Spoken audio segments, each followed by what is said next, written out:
তো এই যে আমাদের রুম থেকে ভিউটা দেখবেন, আসুন।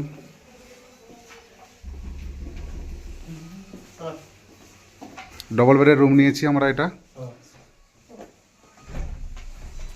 ম্যাডাম জি, সাজা হয়েছে তোমার? কত বাকি? বন্ধুরা আসুন দেখুন, এখানে সুন্দরভাবে বসে এই ভিউটার আনন্দ নেওয়ার জন্য খুব সুন্দর। দেখুন হিমালয় পর্বত দেখা যাচ্ছে, ওই দূরে দেখুন হিমালয় পর্বত।